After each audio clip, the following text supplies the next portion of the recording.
In a world teetering on the edge of chaos, a haunting realization grips humanity. We are being watched by a powerful alien race known as the Shums, lurking in the shadows of the cosmos. As our planet grapples with wars, environmental crises, and division, this enigmatic force holds the potential to intervene or annihilate. What secrets lie beyond the stars, and how will our fate be intertwined with theirs? Join us as we uncover the chilling truths of the extraterrestrial threat, exploring our chances for survival and the unity required to face this unprecedented challenge head-on. Buckle up, because the journey into the unknown has just begun. Extraterrestrial danger. One time I told you, Leah said, that your world will not find itself prepared socially, nor economically, nor emotionally to confront the changes. Yes, I said, remembering that occasion in which we profoundly analyzed the personality of the human being. Leah had explained to me in detail the special characteristics of the Earth humans.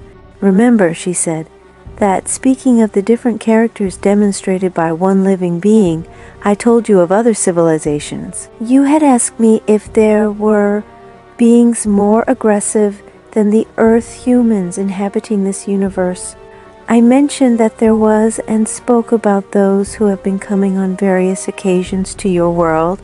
Yes, I remember that you told me that there exist races that are dedicated to the domination of others without regard for the means by which they accomplish this. I thought pensively about what I wanted to say. Then, Leah, I asked you if those races were a danger to us, and you told me that later, when you would be more sure you would answer that. Yes, Professor, and now not only I, but my community as well, are sure that these races are lying in wait and studying your humanity, and they represent a real threat to you. In what form? In that they scorn mercy to your empiricism and the rickety form of science that you possess. They have been coming to your world with complete freedom, and have captured living beings, children, ancients, men, women, animals, fish, and they rob you of oxygen, hydrogen, and even absorb electric fluid of the supplies flowing to your great cities. Humans who unfortunately disappear and do not return anymore have been kidnapped by them. Clearly, not all these who are lost have been carried away by that race, but they have carried out innumerable captures. They also take specimens in danger of extinction to implant races or to extract their DNA and clone all of the organism for later implantation or to create new creatures. And also with human beings they have achieved these implants. They have placed in danger a number of times the peace of Earth. And only that? I asked, somewhat relieved, thinking that the problem was originating in the mind of Leah. No, not only that. In earlier years, this race, classified in our archives as Shums, had been coming to your world, where they studied the ionosphere, the stratosphere, the atmosphere, the grades and densities of the gases existing in the air, but above all they had placed in practice discoveries that at times have been harmful to the planet. In an attempt to dominate the planet slowly and silently, will they come to attack us? I asked. Their gift to the earth is not peacefulness. Over 6,000 years ago, they came to the earth for the first time. Their elevated stature soon made it appear that they were above the terrestrials, but their knowledge surprised them in such a manner that they submitted completely to those beings. In that time, they violated the women and took several thousands of human beings for their service. Nevertheless, they had not demonstrated a power superior to the terrestrials. Speaking of those men of your actual civilization, of the technical capacity that you now possess, they still had the material dematerializing ray and the power of the control of gravity. They possessed flying ships that were a marvel to the beings of Earth. All of the rulers listened to the words of these powerful beings who come from the sky. Profiting from this advantage, they took slaves for themselves, being treated as gods for that. Today they have become even more superior and are powerful in notable ways. The Shums lack sentiments and experience no emotion at all. This is because their scientific ancestors achieved more than 2,000 years ago. The eradication of fear in their minds, for the purpose of which their world would live in optimum individual circumstances. Shums nevertheless achieved the eradication of all sentiment. They deprived themselves of love, of friendship, of benevolence, and finally of all sentiments that could obstruct their power. This was programmed for the civilizations that would follow. In your world, emotions of that type predominated. They observed how the hypersensibility of the individual could be used to develop profound hate, and how the absence of love many times induces not only the suicide of one person, but the annihilation of a whole race. They, the Shums, eradicated definitely from their race the conscience and all respect for life. This being the case, the Shums could be, comparatively speaking, the antithesis of your world. They came to Earth a long time ago, and after arriving proceeded to analyze all types of life here. They knew perfectly well the vulnerable points of man and discovered then that man had suffered genetic alterations. After deliberations among themselves, they determined that if the Earth human was, on the other hand, already predestined to disappear at the mercy of his own tendencies, the more appropriate it would be to condition him to serve them, for which they proceeded to appropriate him slowly at his own voluntude. They succeeded, according to their own purposes, in making the Earth a pilot planet, or auxiliary, destined for whatever emergency that night arise. They would implant laws in your planes itself that the inhabitants could not discard. Those who resisted would be subjected to single annihilation. They conditioned the Earth human to a mental level slowly, without recourse to grave confrontations of violence, utilizing products which, in combination with the atmospheric gases, produced mental modifications in the race. They employed chemical elements in the air, in the waters, and in the earth itself. They cast derivatives of smauner, a liquid that can be produced in 3 states: gas, liquid, and solid, according to our studies, in the oceans and seas, the rivers, lakes, clouds, etc. This promoted degenerative regressions in human life. In your world, there are still no scientists who could study this kind of weapon. In this manner, depending of the grade of mental level presented by the human being, they could, favored by the same violence that propitiates this finality, provoke confrontations between the continents. The different countries that proceed at the head scientifically will find themselves suddenly before an unusual violence inexplicably provoked there by they themselves. Escalated to a level beyond which it could not, he returned. Then the Shums will attack. The humans of Earth will be too occupied in belligerent confrontations with their neighbors to give much attention to the dangers that will overcome them in space. For when the human of Earth detects any anomaly, it will already be too late. Is my planet left no alternative? I ask pensively. If the scientists of your world can unite and analyze point by point all that has been discovered in the laboratories and advance from there, not only sharing but amplifying their knowledges, other worlds, other galaxies, not just the Shums who are a little more than 100 light years from your planet, but some far beyond your own galaxy, will contemplate your world with respect. This is the epoch in which they are aiming to come back to this solar system. They possess weapons unsuspected by your people, possess a technology superior to yours, are more than 3,000 years in advance scientifically. You have a world degraded, contaminated, and violent. Your beings, the humans of the earth, are destructive, liberal, incredulous. You do not have sufficient knowledge, not even the primordial, which would be the unity of the human race. For example, you know how to effect the separation of the atom, but you are scarcely in the beginning of your primary phase of the capacity to unite them, or provoke the antithesis, which would be the implosion. They, the Shums, do not possess atomic arms.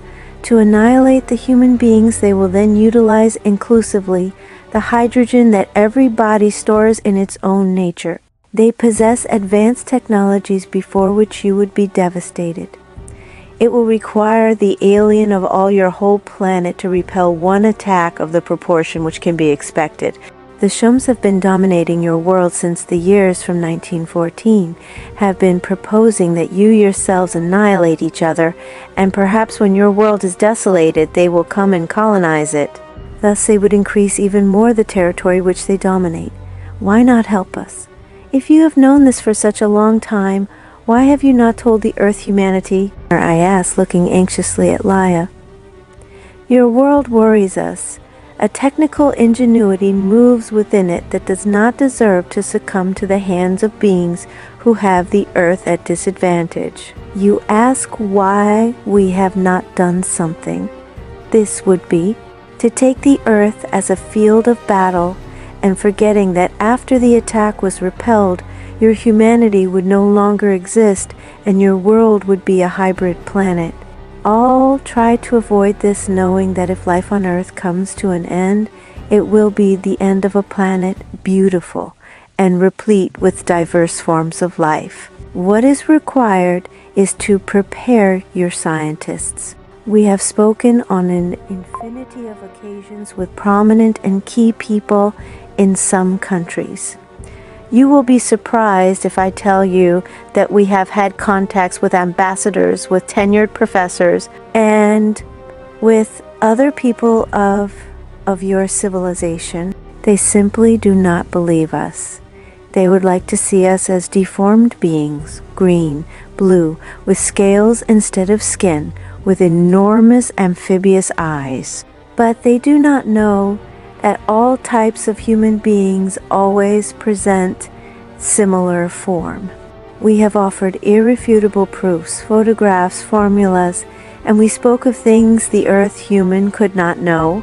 I talked of the common man from the beginning, as with you. We have invited them to travel in our ships, and we have taken them to our greater ships and have sometimes given them samples of metals that did not exist on Earth. What did you obtain with that?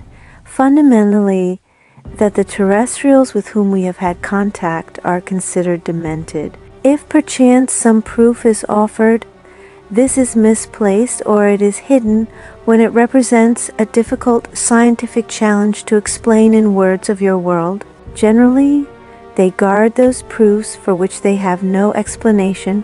Leah, please don't talk so simply because you have seen that the human is incredulous by genetics. No, perhaps it would be too soon to adventure judgments before you intend to do so. The experience in the treatment with your cogenerationals gives us a certain authority to speak thus. Do not forget that we have studied your world through that which in my planet is equivalent to your terrestrial studies of sociology, archaeology, exobiology, cosmobiology, and the fundamental origins of the living being. I have spoken to you based on previous experiences. Listen, years ago of your time, we encountered a man who lived in a cabin in the Alps. He lived alone. For some time we had been talking with him, including visiting with him in his cabin. Not only I, but Hender and Kost also, two friends of mine. One day he decided to go down to the government house with an irrefutable proof of our presence. We had given him a kind of sample at his request, a metallic disc of an element unknown on your world, and called KRO 1367 by us. Upon seeing this sample and hearing the story he told, they seized and imprisoned him, investigated him, accused him of working for a foreign intelligence, and worse. He was judged to have, presumably, managed somehow an incursion into some laboratory and robbed mineral proofs. And after 1 year, he was secluded in a hospital for the mentally infirm. The nurses said that all of those nights they heard him to say, "Believe me, the peace of the world is in danger." But nobody believed him. Leah looked at me intently. Has there been some convincing proofs that they have been aware of the presence of extraterrestrial beings in my world? Yes, Leah responded. There is one. It occurred in Russia. An extraterrestrial ship deviated and found itself very near Siberia. A great turbulence of energy made it lose. its power of absorption of energy. The commander in charge of the crew descended and left very close to an alpine lodge. Two mutant human beings who had been rescued from a world destroyed by meteorites. After verifying the scanty probability of survival of those beings, they decided to leave them in that place. There were two. They were deposited in a sphere of transparent material whose principal component was solid oxygen, and after that the ship departed. The commander believed that the cold climate of Russia would help the survival a little more. He knew that he could do much more for them if they were taken to their planet, but to energize the ship would take an indeterminate lapse of time, which they did not seem to have. That night, some farmers were given a message, and the picking up of the mutants was finally carried out with the most absolute discretion. In what year was that? They both died? Yes.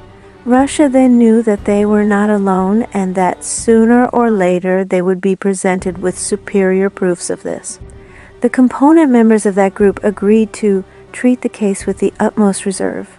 Still, several years later it was discovered here that a ship was orbiting the Earth, which surprised the scientists because it was not easily detectable with any ordinary radar. Until then, there had been nothing more than speculation on the existence of interplanetary life, but from then on, they organized greater forces to investigate from where those strange beings might have come. The United States has advanced much in the investigation of life in space beyond that of the human being. They go at the head of discoveries and analysis, but have not had in their hands a living extraterrestrial being like these of the Russians who jealously guard the movies and photos. Analysis and documentation of the affair of the mutant beings. Both countries know that they are opening scarcely one portal on something that has more behind it than they have imagined, but they do not take into account that the parameters are weakly documented with which to compare one circumstance with another. If one scientist does not have one point over that which supports one theory, speaking comparatively with respect to some object, this could not be classified adequately, and very probably that proof would be lost, misplaced, or simply saved for posterity. Then why do they do nothing? Who? The Russians, of course.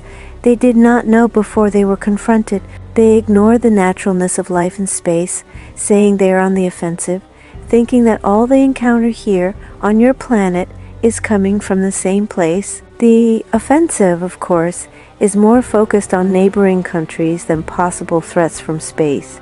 You may be right, Leah, I said sadly. The world has been disunited from times immemorial. We are trying to instill the knowledge of worlds under threat such as yours whenever we become aware of possible dangers. The Shums have prepared surprisingly well to enter into bellicose conflicts with worlds more prepared than yours, but when the inhabitants of one planet unite and repel the attack in simultaneous form, they cannot resist for much time outside of their ambient levels and opt to leave that planet in peace. And if not, will they come soon? I asked. They are trying to dominate your world by the end of this century. It all will begin to make a faint appearance by the end of the 1980s. Nevertheless, they believe that you would not be able to repel the attack. Is that true? Are we at the mercy of those mercenaries of space? Do we have no extraterrestrial allies, Leah? There is an important civilization which could charge themselves with this, but we could not decide for them. And you? We are not an attack squadron. We are what in your world is called archaeological or astronomical investigators. We are prepared for attacks on our ships, but greater elements are required to protect a world like yours. We could ask them to come to you through a truce of pacification, which you prepare that overcomes your frictions and augments your capacity for knowledge. The human man can do this. It is an important race. Moreover, we could help those extraterrestrials, as you call us, to continue accumulating in you all the time more new knowledges. From one time to this date has been observed a scientific advance in the humanity being that we have accelerated the accumulation of knowledge through ideas or mental implantation at a psychic vibrational level. In the same manner as a receiver such as the brain, to which we send signals. At this time already you are proceeding toward knowledges of antimatter and the discovery of new weapons. According to the manner in which you receive the signals, whoever captures them discovers the unusual ideas never before imagined by him. Like Medusas, they emerge from the mind. At the same time is granted the capacity of analysis and then absorption of knowledge by inertia. Generally, we do this with scientists who represent potential countries or scientists who in some manner have a form of rapid reception of these discoveries. For that, today, the knowledge derived from other discoveries occurs with frequency, and a rare change in science has been noted. Your race is one civilization on its way to psychic mutation. Do we have no other recourse apart from knowledge? No, the primordial is peace within yourselves, she contested roundly. The elements to employ? The chemistry, gaseous, liquid or solid that neutralizes attacks coming from space. Our risks? The accumulation of energy in your own soil. That could be a danger that you could die at the merry of such accumulation. The enemy would use that against us. Expectably. How could we avoid this? One measure of emergency would be to congeal the nuclear arms to a solid in chambers that are protected from intense heat. This process must be done slowly, because the contrary would provoke chemical reactions in the ground. Freeze them? To what degree? To a little more than 1300 degrees below zero. It was paradoxical. There in that lonely and rustic place surrounded by trees, flowers, fruits, and the chirps of birds, while in the distance the mooing of cows was lost among the barking of dogs, in the warmth of a night torn by the beauty and instantaneous resplendence of the fireflies. Leah and I spoke of military strategies at interspatial level. Questions of politics, economics, societies, emotions, conduct, and existentials were treated as plus points and minus points in that place in which one could breathe the clean, fresh air. In that place, simplicity and liberty reigned in that field. It occurred to me at that moment that the planet already would not be the same without the presence of the living beings. We spoke of the human being surrounded by such a variety of flora and fauna. The buzz of the flies, irritating before, now boomed in that place, beautiful within the concert of vibrant notes and marvelous chords of the nature of that community of being. In a world without such fields, an earth without her flowers, the trees without their fruits, woman without her pregnancy, would it be like that? Look, said Leah, signaling the splendor of the fawns almost covered by the shadows. I asked you to come here to note a comparison between that which you have and that which you can lose. Perhaps you will forget this meeting, but always remember this earth, your dreams, your liberty, your scientific world, your classrooms, the language of the animals, the aroma of the vegetation, and the splendor of the existence which emerges from one point so small, microscopic. How grande, spread the word. We had walked a more or less long distance. I found my emotions fluctuating in me. Time for me stopped one instant in which my consciousness was full of all that. After that it seemed to me that my own self had stopped there, and I felt horror and terror upon analyzing all, outside of being certain of that which Leah predicted. I knew that she had never told me an untruth. I fervently desired now that all was only a nightmare. Then my temples began to palpitate. I thought that man himself represented a threat to his own civilization. Leah touched me with her hand, and almost immediately my pulse returned to normal. However, my mind seemed submerged in a vortex of ideas, a circumstance which later seemed similar to uniting one chaos within another. We returned to the city in complete silence. Almost upon arriving at Mexico City on the open highway, I abruptly said, Wouldn't it have been better if you had not told me this? Or why me? Why not be another who has less knowledge about energy and the atom in a manner that he would not understand so well what you have said? Or would it not be better to die than to know all this? Professor, she said with infinite delicacy, you are not the only one who knows. Many more persons of your world have listened than you imagine. No, Professor, it was not that we selected you that first time for a morbid intention of making you suffer. It occurred to us that you seemed tranquil and at peace with yourself, but above all, the indubitable key was your personality as a tenured professor. We knew that for ethical reasons, if nothing else, you would not share this knowledge with your students. But in the end, after having liberated yourself of your skepticism, you would be able to do something, depending on whether you wanted to do it or not. Nobody was going to obligate you. Professor, you know that your world is most valuable, not only for you yourselves, but for our intergalactic community as well. It is no gift to have been made a party to all of this. It is an imperious necessity to rescue the terrestrial human being as such, to extract him from this turbulent world in which he lives and remove him from the latent dangers like those mentioned. I can do nothing, I stammered. Perhaps, Professor, do not underestimate yourself. You are human, but you have the same opportunity to do something as the most modest of the inhabitants of your earth, or as the most brilliant of scientists it has. No, Leah, I will never speak of this. They would think I am an alarmist or crazy. You know the planet better than I, and know that they would classify me as demented. Yes, they would believe you. Don't you want to attempt it yourself and speak to your world in your own words? We have tried not only with the terrestrials of your time, but with persons of years ago who have already passed on, and we continue trying. Perhaps not today, but tomorrow someone will believe it. Sometime we will succeed in moving the conscience of the scientists of your world. And if nobody believes me, they will not believe you. They will laugh at you.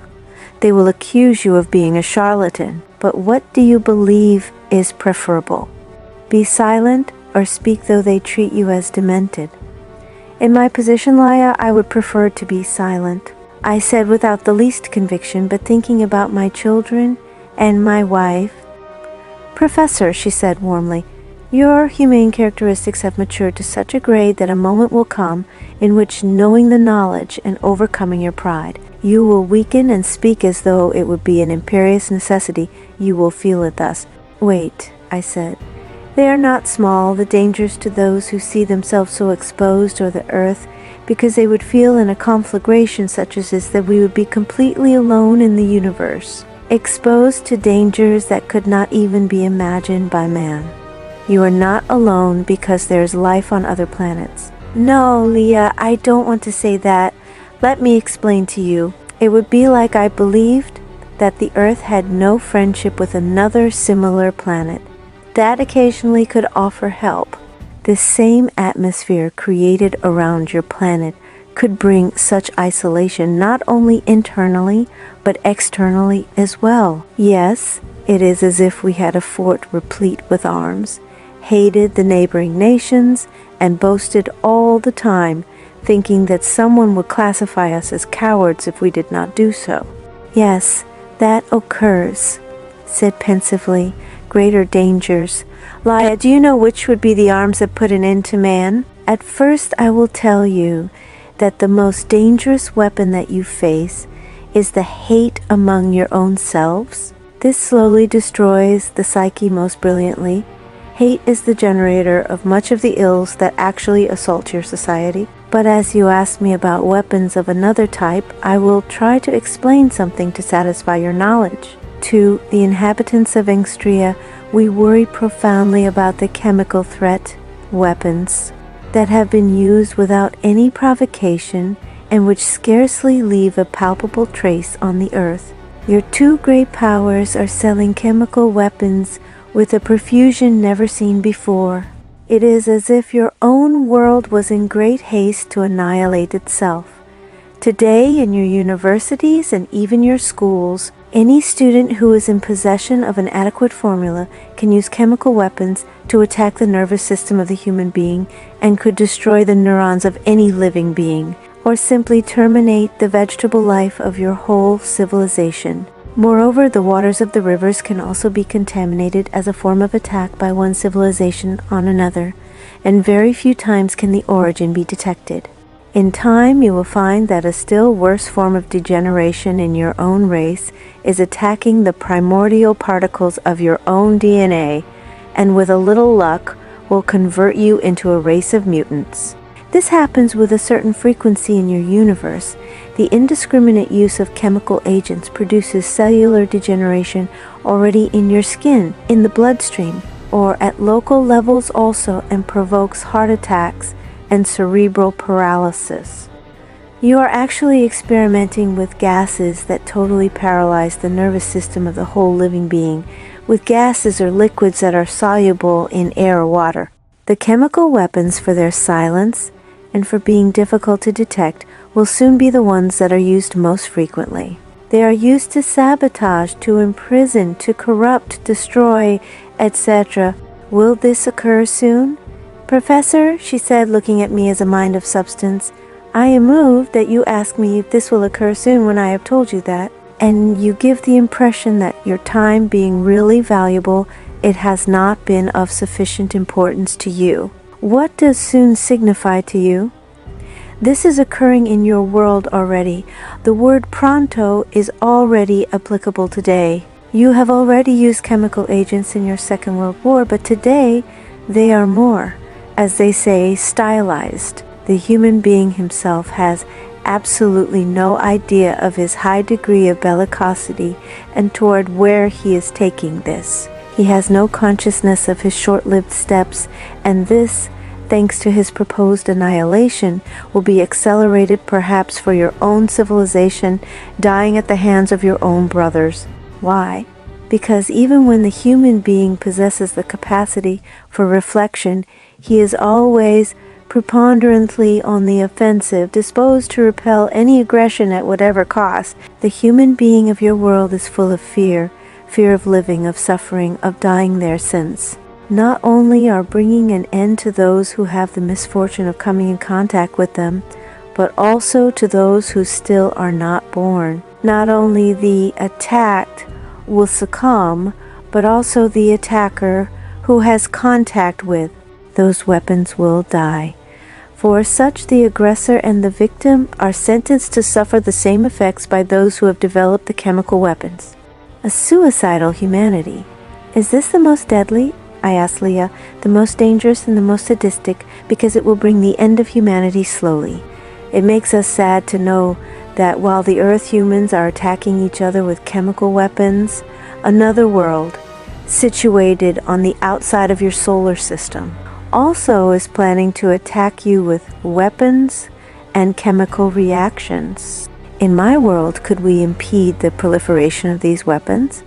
You cannot impede them if the Earth human will not give up his hate. You cannot induce the human being to his full consciousness, nor teach him to live intensely the transitory cycle of existence that you have reserved. Nor can we teach him that he is not the owner of any of that for which he fights, and that at least it would be preferable to do something for his humanity, always in majority ascendant. He has damaged his own humanity such, and continues to do so. The only thing that can settle his bellicosity is death. Death? I am not here, Professor, to speak of the destruction of the Earth human being. I am in your world to tell you that you should fight for your opportunity to live. Leah, I don't know if I admire you, or love you, or to try to forget you. But if you can fight for the peace of a world that is not even yours, there must be an immensely valiant place in the depths of your heart. We had arrived at the city, and I left Leah at the entrance to the highway in an uninhabited park. I returned alone, immensely alone in the profundities of a hostile world, submerged in an ocean shared by other planets on it. The immensities of distances never measured before by man. If we persisted in thinking that the fact of having been born made us owners of the universe, until a more powerful civilization than ours comes to conquer us. Thanks to the false pride with which we surround ourselves, we may deserve what we get. Another witness. I watched with desperation the passage of what might be my last years. Time was passing too fast for me. At my age, I had learned which were the values of life. Every instant, every second, every minute passed with such rapidity that I seriously doubted that many of the projects planned today could be completed tomorrow. My relation with Leah, though having filled my mind with doubts, nevertheless had filled my existence with longing, a longing that, for what I wanted to fulfill, would require some time. After these many months, I still doubted that my chats with Leah should be brought to light. Today, I see no obstacle for which they should be hidden anymore. I asked Leah to give me proofs, something that was beyond the knowledge of any scientist of Earth.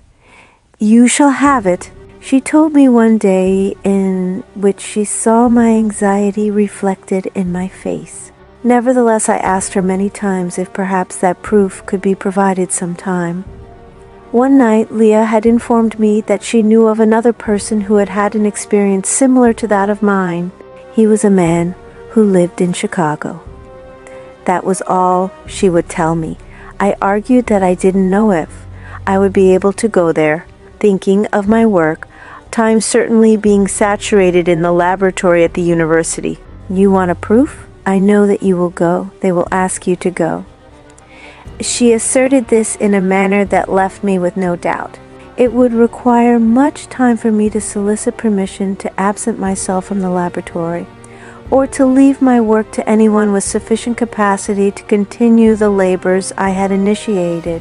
Nevertheless, my life, since knowing Leah, was overfilled with surprises. 1 month after our conversation, the rector called me to his office and gave me this notice. "Doctor, we have selected you to represent us in the annual conference on social dynamics that will take place in the city of Chicago. I would represent my country precisely in the place that Leah had selected for a very special appointment." Inside of me, I thought, this is an emotion I shall always enjoy. The idea of knowing that that would occur filled me with joy. Who would have thought that the rector might have overheard of my conversation with Leah? Something without precedent was happening in my life. It was as if this was the axis of a magic circle. I accepted the assignment to represent myself before the international body in the name of my country. But at the same time, I accepted the right to meet another man who, like myself, had had a similar experience of having known an extraterrestrial being. A slight gas in my stomach provoked a nausea in me upon arriving in Chicago. It was the sensation of something unknown that provoked a nervous reaction in my stomach. It snowed copiously in such form that after my arrival, the news said the weather had left a new record for snow for that year. In the center of the city, the thermometer registered 22 degrees below zero. It was already night when I registered with the administration. The heat inside was pleasurable.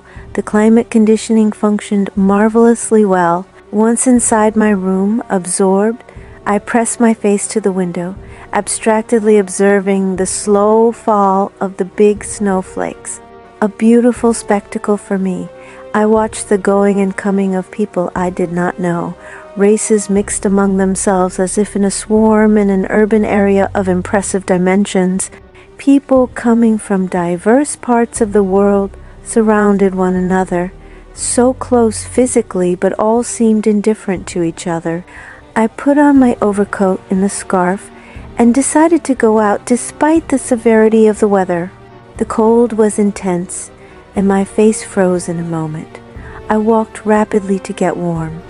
Soon I began to feel a part of this world, people walking by my side without taking notice, without speaking. Signs in English scintillated in the falling snow.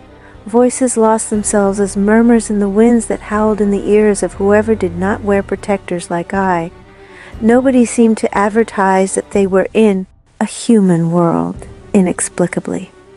Like other places, this city had also fallen into a routine of being and made, almost by inertia, all that was there by custom seem understood. I stopped in front of a store. An interminable file of people with packages in their arms flowed by. I watched them pass like automatons.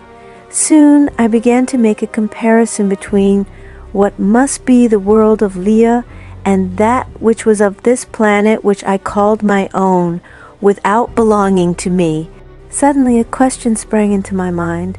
How did our world come to be as it is now? What was it that persuaded our humanity to saturate themselves with innumerable superfluous things on the altars of desire for commodities? Without feeling? Why invent machines that transport man, robots that replace the laborer, devices that isolate the conversations within the same family? I continued walking, and beyond, in a showcase, I saw a television turned on. At the moment there appeared news about a disturbance in Ireland, trouble in Iraq, Iran, genocides in Afghanistan, Syria, Poland, etc. It amazed me. These people that right now were walking together with me and who hurriedly came out of the store, and even myself seemed totally unaware of those news reports. How had we arrived at this limit of indifference before the pain and the misadventure? Where had we lost the tie, and from where had come the violence and the desire to kill? Is man extinguishing the intelligence of man in such a manner that now it rivals that of the animals in bestiality? Just where have we lost the delicate balance that determines the point of convergence of sentimental feelings and of hate? I sunk my numbed hands into my pockets and continued my walk in the snow. Soon I remembered that upon arriving at my hotel they had advised me not to go out after 6 in the evening, and that if I did, it was at my own risk. I was not afraid. Suddenly, for my own security, I gave up having any valor. The violence was a new form of manifestation of being, as was the music of the tango in its time, and the Beatles in the 60 seconds. I noticed by the number of persons that passed me that even the danger of an attack had been adopted as some daily thing. Where do they all go? That same man perhaps hoped that something or someone would make a change. The hope of a tomorrow was perhaps the only way which he could resist the vicissitudes of life. I stepped on a corner, stood against a wall, and with great difficulty lit a cigarette. My hand shook. Would I be better in the morning? I thought about my meetings with Leah. I know that from then on I would be noticeably sensibilized. My conversations with her had worked a transcendental change in me. It was as if suddenly a veil had been rent, showing the nakedness of a latent reality. Threateningly, I knew that my life was divided into before and after Leah, and that all that had occurred after my first encounter with her had produced profound repercussions in my state of spirit. Inexplicably, I no longer saw myself in this world as an individual being, ego-centered. No, now I placed within what I truly am only the smallest, almost infinitely small, cellular part of an organism called humanity. To my mind came the possibility of being that organic part that had been invaded by cancerous cells. Could it be true that the world is on the point of succumbing? I could not know.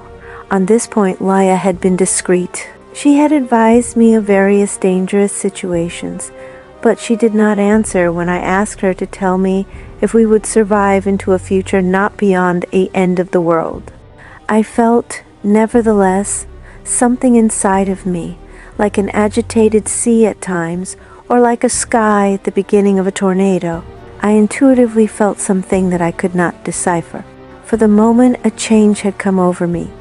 Now I was more receptive to things that previously I myself had repudiated. Now it was different. My great longing was that all of humanity could experience the same as I felt. Often I saw the stars or the moon or the great infinity. I wanted to transplant in each one of those around me the concept that Leah had projected concerning a world full of peace, where the people that inhabited it would profoundly respect life, where the most brilliant of scientists is no more than the most modest of its inhabitants, in a world whose principal quality is the value of sentiments, of simplicity, of humility, of honesty. In short, that range of virtues which on this planet have been put aside. I know that I am speaking of an utopia, but is it not the falsehood of the manipulation of the atom with all its virtues and defects, as well as with the neutron, the neutrino, and the proton, whose sight only come, lurking in a world that is becoming ever more violent?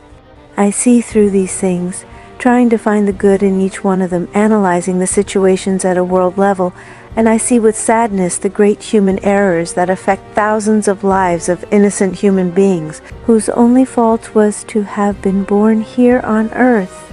Leah, I said inside of me, I want to shout to myself that I am living only a nightmare. I can observe my movements, and I am aware that the ultimate fiber of my being moves through the urge to live. Why? What is it that you have done to me, Leah? Why not, instead of sensibilizing me, didn't you harden me to the end that I could adapt to the crudeness of this world? Why not, instead of coming to me, didn't you make me come to you, to your world, to your galaxy? Leah, you have come to me knowing all this accumulation of uncertainty that I drag along my road.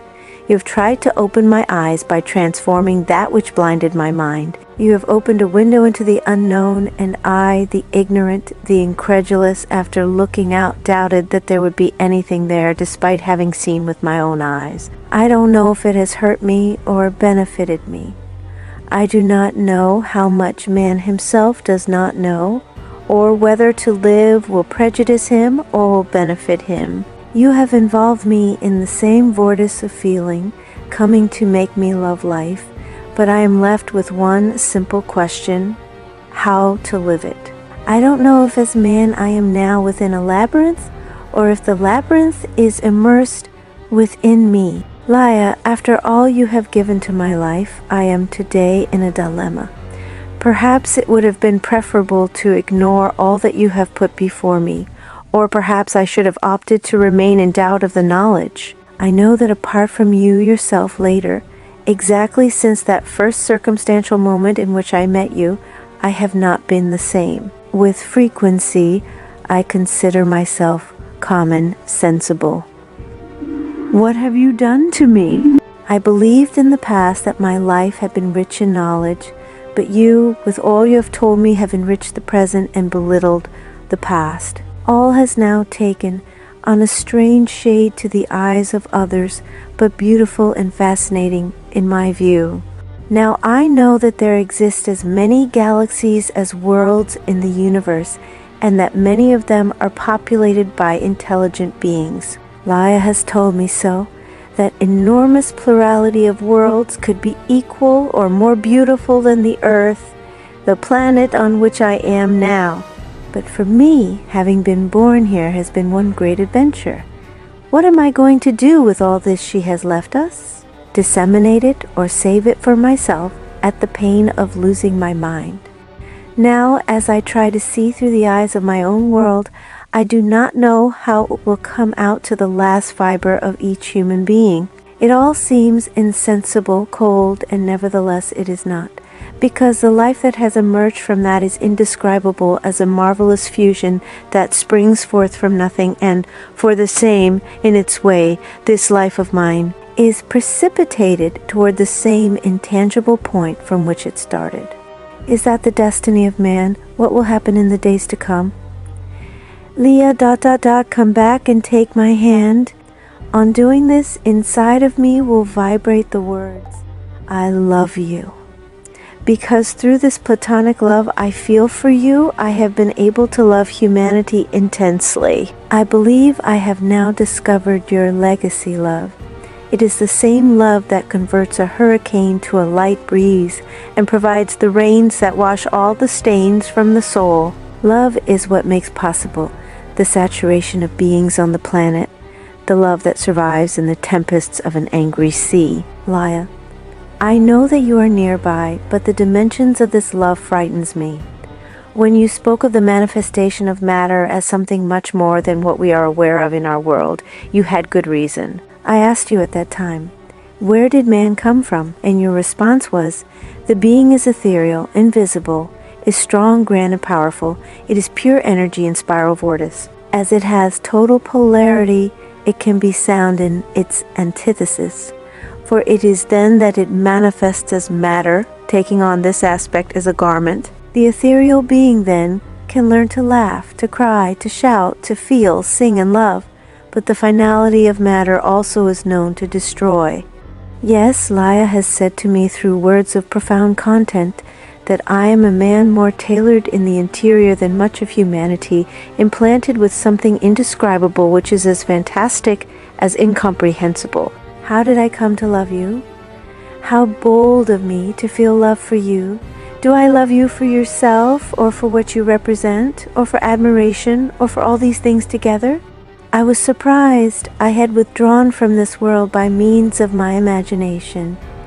Within this city and its inhabitants and its traffic was a fictional world, such as has been converted in each one of the great cities. Suddenly I returned to observing the people. Races mixed among each other walked the wide avenues. I was only one point in that city, a minuscule drop of water in an ocean all the time becoming more turbulent. Suddenly I noticed the insignificance of each life. The dimension of matter was infinite, but the power of the mind was immense. The only thing that was in accord with all of this world was the contempt that man feels for himself. The other day I looked in the telephone directory for a name, Thomas Haskins. There were too many names like that. I closed the directory. I had the time measured to attend the opening of the Congress. Those first days, it was impossible for me to visit Haskins. That Saturday in the evening, I had time. I asked the porter in the hotel which road I should take to get to what seemed to me to be a suburb of the city. The porter arched his eyebrows and told me not to adventure in that place, and if I did, I should return before dark. I boarded a taxi and set out. Thomas Haskins himself opened the door when I rang the bell. After a brief preamble, he invited us to enter. His apartment was very modest. We talked a good deal. We had many things to discuss. For the first time, I described to someone else my experiences in full confidence that that person would understand. "Did you have this experience very long ago?" I asked. "More or less 10 years ago," he answered. "And what did you think at that time?" I asked. "That all was unreal. It seemed as if suddenly my own psyche had me in a trap. Now I have become accustomed to it." "But did you believe from the first all that they told you?" "Yes, I believed that something very exceptional had occurred in my life." "Tom, was it a man or a woman?" "Man." "His name?" "Hamil." "Did he tell you where he came from?" "He told me his planet was Ainstria." "That was what it sounded like, more or less. Have you ever thought of transmitting to anyone all of that experience?" "This," he said, indicating the color of his skin, "at times is an impediment. The sepia color of his skin would not be any impediment to live or to breathe or to sleep." Nevertheless, I said nothing. "Tell me, Tom, did they invite you to travel in their ship?" "Does this have some importance to you?" he said. He looked at me at length.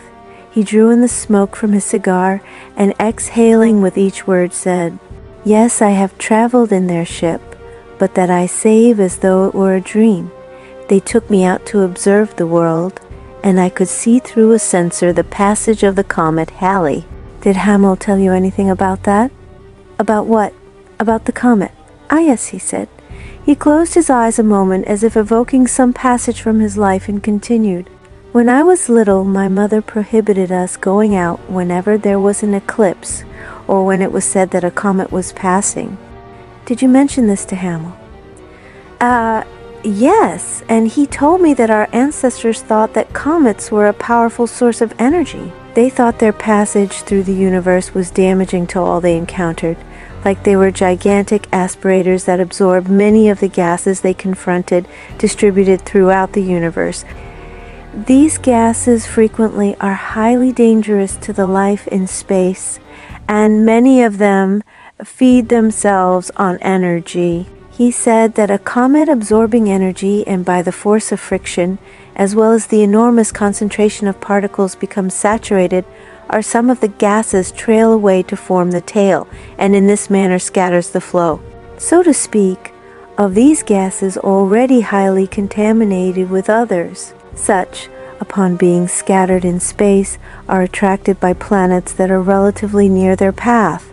Here they encounter the gravitational force of the bodies. The velocity with which these particles travel makes them arrive more rapidly than the others which swarm in space. Those others which orbit in the universe will be thousands of years later in arriving, while the particles of the comet and sent at extraordinary velocity, like they were launched from a catapult? Oh no, Tom said. Such a comparison would be a coarse joke. We can call it friction for its accumulated de-energizing effect, and that would be a more adequate term according to what Hummel said. Does this present any danger for our planet? Oh, of course it does, replied Tom. The atmosphere of your planet attracted all these disseminated particles, and later they condense into clouds. The rains carry that to the ground, and then it is absorbed into the lakes, streams, and seas, and primarily in the harvest crops. The air also takes part in the distribution of these particles. In time, that contaminated air comes into contact with some 30% of the inhabitants of our planet. Isn't that pretty dangerous for our humanity?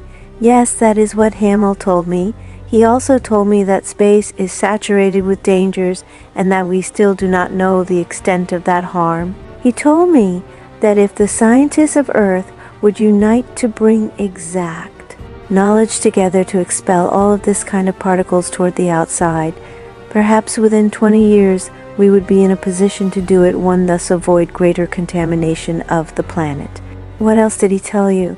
He told me that my planet was beautiful, a planet full of life, he said, and that it throbs in the field of the universe as a chosen planet. Nevertheless, having deteriorated to a level such that it no longer offers security for life. Nor for a long time has it offered such, despite the advances of its sciences. There was silence. I continued reflecting on the position of Haskins. He was a man of color, unemployed, and living immersed in all kinds of racial, social, and economical problems. The violence was clearly advertised on the street where he lived. Groups were stationed on the corners, staring with offensive curiosity at whatever passer seemed to their unknown. It was obvious that Tom had been selected from hostile surroundings, as one would pluck a rose from among poison ivy. He convinced me, by his words, that he took this experience as something rare in his life, but not transcendental. Have you done anything to publicize those experiences you lived with Hamill? I asked, breaking the silence. Yes, but for me it was difficult. Not even a printed article. No, but look, he said, taking out a small booklet of 50 pages. This booklet I was ordered to make. There was only one printing of 2,000 copies. He had dedicated all of his savings to the edition. I knew that it had taken a great effort to do this. Thomas Haskins was brilliant, intelligent, noble, and above all, at peace of mind with himself.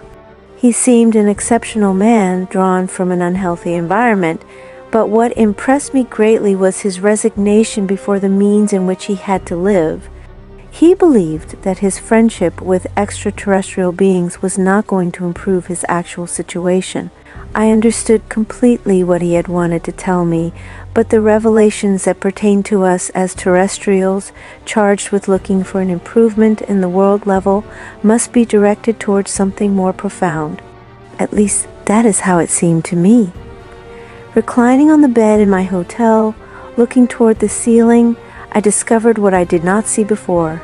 It occurred to me that before me was opening a tiny breach in the wall of confusion. There would be obstacles. If Thomas Haskins had had the courage to publish a book by himself, I also must do so. My conditions were different from those of his, because I would have to consider that I would be delivering, through the offering of my memories, my prestige as a tenured professor as well. He was unemployed, and his name was not well known. I held a position of high responsibility at the university, and it was by means of this position that the rector had selected me as the representative of my country. All that I was planning would change what I would have to do. Was it worth the pain? At that moment I wanted to declare myself the winner without fighting. It cleared up in an instant, and in that same microsecond of time also, it occurred to me that material values counted for nothing before the truth. To me had seen brought the proposition of bringing to light my conversations with Leah, but would it not be sufficient to sign the inscriptions with the word peace for all who would understand what I propose? No, I felt, that is not the way. The thorns that would come to me when the skepticism emerged must be accepted. I myself had been an intransigent skeptic. I could imagine the mockery, the doubt, and the sympathetic chuckles. I could see myself then in a swamp and slowly sinking. I returned to an exciting K in the Congress, still having the volume by Haskins in my hands, but I had already arrived at a solution. I would try Leah's proof, and though my prestige was at risk, I would speak to whoever would listen to me about Leah and her presence in our world, and her advice of an insecure tomorrow, the solution of which could only be found among ourselves. One more witness. I traveled only 4 times in the ship of Leah, but she always met me in places least imaginable to me. I saw her today at the university.